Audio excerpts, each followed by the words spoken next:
Hello et bienvenue dans une nouvelle vidéo. Aujourd'hui, vous vous en doutez, on va tester ensemble un nouveau fond de teint. C'est techniquement pas un nouveau fond de teint, je ne sais pas exactement quand il est sorti. Quand je dis nouveau, c'est plutôt nouveau pour moi. Non seulement parce que je ne l'ai jamais essayé, mais aussi parce que j'en ai pas forcément entendu parler, parce que de base, c'est pas forcément un fond de teint qui m'intéresse. Il s'agit du Shape Tape Cloud Coverage, donc fond de teint léger de chez Tarte. Je ne l'ai pas acheté, vous le voyez bien, je l'ai en échantillon. Je ne l'ai pas acheté, il ne m'intéressait pas parce que c'est dans le nom du fond de teint léger. Moi, vous savez que c'est pas ce que je préfère. C'est quelque chose d'assez hydratant, c'est pas non plus forcément ce qui matche le mieux avec mon type de peau. J'ai donc jamais pris la peine de me renseigner sur ce fond de teint. Comme j'ai dit, pas vraiment prêté attention, j'ai pas regardé de revue, ni quoi ni qu'est-ce, mais je l'ai reçu en échantillon, donc ma foi, pourquoi pas le tester juste pour le fun. On va regarder un petit peu ensemble la description du produit, de quoi il s'agit. Un petit shout-out quand même pour la traduction, puisque ici on dit « Your dreamiest skin ever », donc votre peau rêvée, quoi, la peau de vos rêves. Et en traduction, ils disent « ta peau la plus rêveuse de tous les temps ». C'est pas exactement ça, je pense, qu'importe. On va voir ce que ça dit. Donc, hydratation 24 heures, sans plis et longue tenue. La longue tenue, on va pas forcément la tester ensemble parce qu'il est déjà presque 14 heures, qu'importe. Sans transfert et résistant à l'eau. Couvrance moyenne modulable, sensation légère comme l'air et rendu naturel mat effet peau. Complexe Cloud9, un puissant mélange des 9 actifs ultra hydratants, donc acide hyaluronique, squalane, trémel fucus, avocat, figue de barbarie, aloès, réglisse, vitamine E et huile de ricin, une texture repulpante et aérienne comme les nuages, enrichie de la tape technology qui lisse et floute la peau, aérienne comme les nuages. Ok, ils ont fait du taf sur ce petit dépliant pour l'échantillon. Dernière chose qui me chagrine un petit peu avec cet échantillon, décidément, c'est le fait que j'ai pas la couleur en fait. Donc il est marqué à chaque fois que vous avez 12N, 22N, 35N, 47S et 58N. Donc on voit que c'est assez espacé dans les teintes qu'on me propose en échantillon.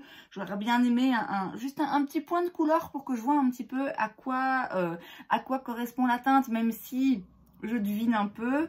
De toute façon, je vais en ouvrir plusieurs pour mélanger puisque ce n'est pas exactement ce que je recherche. Je vais déjà préparer ma peau. J'utilise comme primer le Pore Perfecting Cooling Primer with Willow Herb de chez Origins.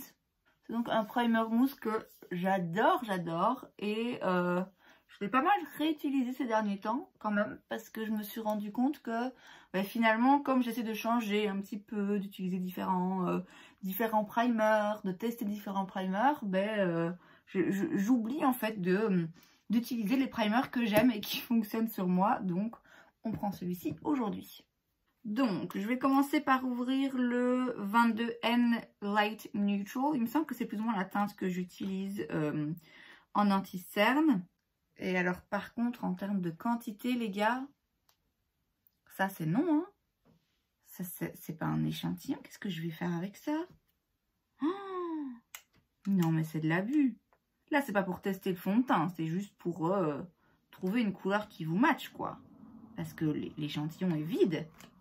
Je crois que je dois tous les ouvrir et tous les mélanger en vrai. Qu'est-ce que c'est que ce délire? Regardez quand on l'ouvre. Voilà ce qu'il y a, quoi.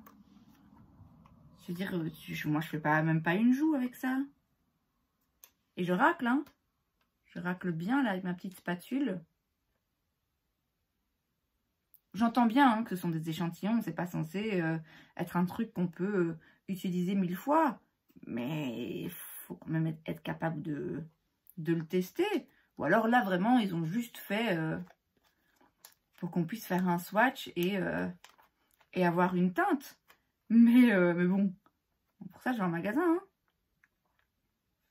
Moi, ce qui m'intéresse dans un échantillon, c'est de pouvoir le tester. Vraiment.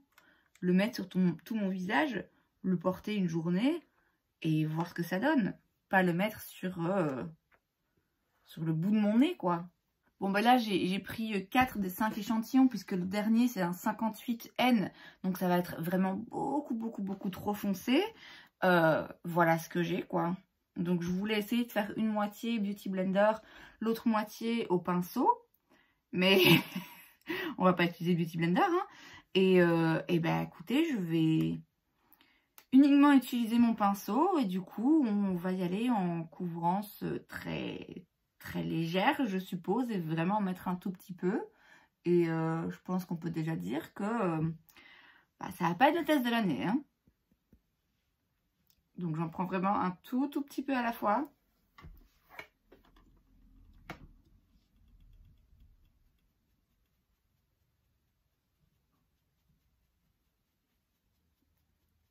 Ah non mais ça ou rien c'est le même. Hein.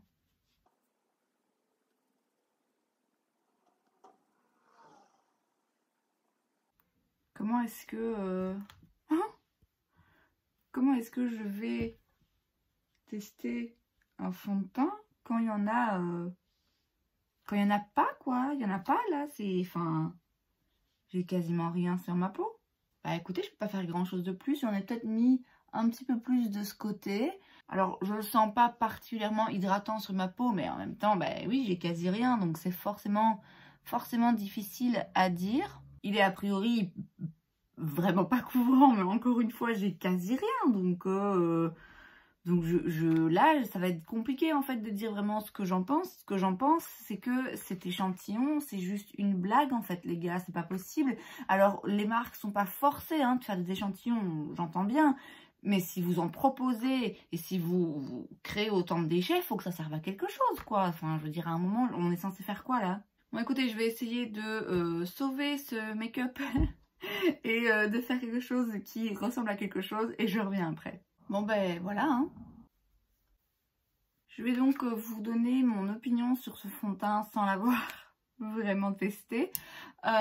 Du peu que j'ai pu en dire avec le très peu de produits que j'avais, j'ai en effet l'impression que c'est une couvrance quand même vraiment légère. Donc quand ils disent moyenne modulable, je doute quand même, enfin, j'ai pas assez de produits que pour vraiment le déterminer. Ça m'a l'air d'être une texture un petit peu plus épaisse que qu'un fond de teint hydratant habituel, mais encore une fois, j'en sais rien en fait, j'en sais rien. Du coup, je vais me contenter de vous donner mon avis sur cet échantillon. Et c'est une blague, excusez-moi, mais qui s'est occupé de ça? Alors vous allez me dire pourquoi continuer à filmer cette vidéo, pourquoi même poster cette vidéo en sachant que vous n'aurez pas finalement mon avis sur ce fond de teint parce que j'ai pas vraiment le fond de teint, mais juste parce que là ça me frustre et que j'ai envie de partager ça parce que vraiment c'est un peu du foutage de gueule. Je l'ai dit, les marques sont pas obligées hein, de créer des échantillons.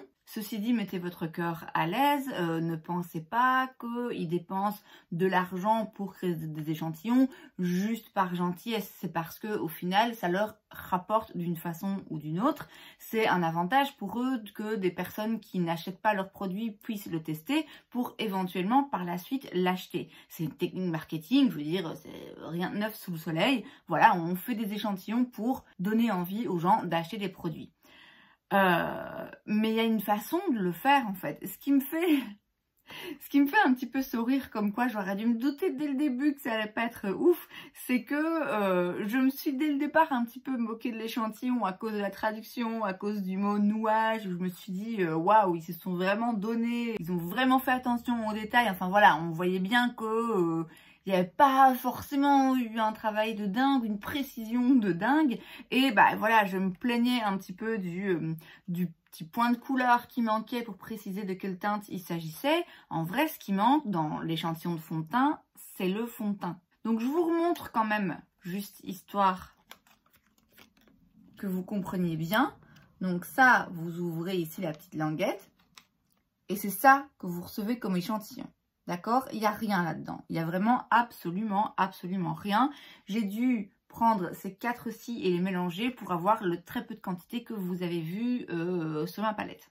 Donc d'une part, ça me frustre parce que moi là, je pense recevoir un échantillon et avoir la possibilité d'essayer un fond de teint. Et finalement, tout ce que j'ai, c'est juste des teintes que je peux regarder et un petit peu mettre sur ma peau.